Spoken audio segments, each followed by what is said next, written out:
Salam, hər vaxtınız xeyir olsun. Bugünləri menümüzdə qaz ətindən sos var.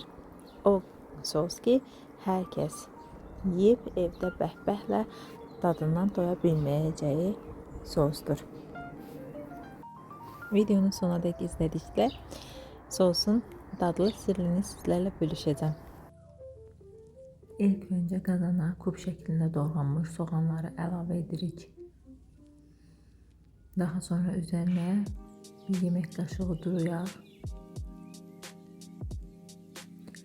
ve bir yemek kaşığı ise tereyağı əlavə edirik. Bu yeməkdə yağı çox az istifadə edirik. Çünkü qaz əti bildiyimiz kimi çox yağlı olduğundan özümüz yağı az əlavə edirik. Sadəcə soğanları qovuracağımız qədər. Soğanlar biraz kavrulub, rengi saraldıktan sonra bura tuz, istiyor, sarçuç ve paprika əlavə edirik.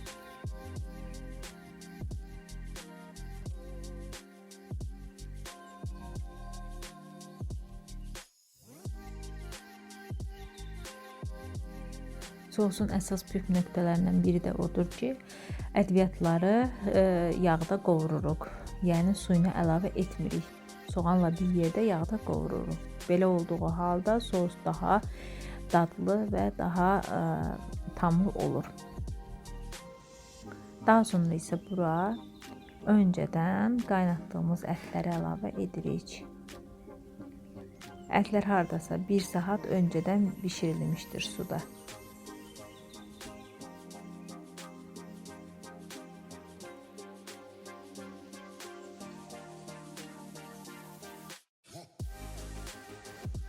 Soğanla birlikdə qovrulduktan sonra qazan qapağını bağlayırıq. 10 dəqiqədə vam odda bişiririk.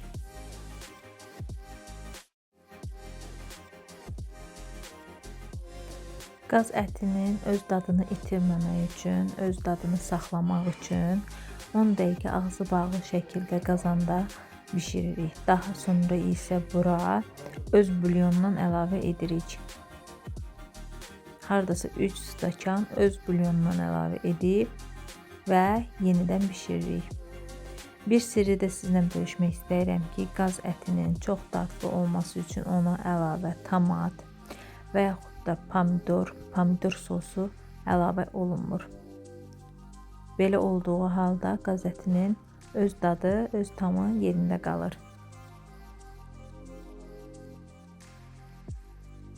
Sizlərdən rica edirəm, videonu burada izlədiysəniz, bəyəndiysəniz öz yaxınlarınızla paylaşmağı, videonu bəyənməyi və kanala abunə deyilsəniz abunə olmağı da unutmayın.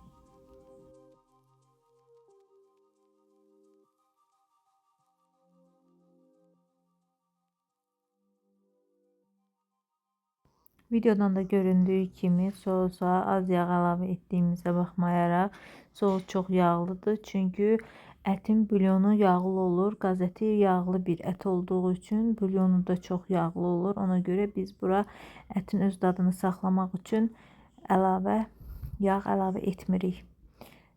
Və zövqə görə kartoflar da əlavə edirik. 15-20 dəqiqədə kartofla bir yerdə bişiririk. Bu videoda da sizinlə sadə və bir o qədər də ləzzətli qaz ətindən sos resepti bölüşdüm. Gələcək videolarda görüşmək ümidi ilə. Hələlik.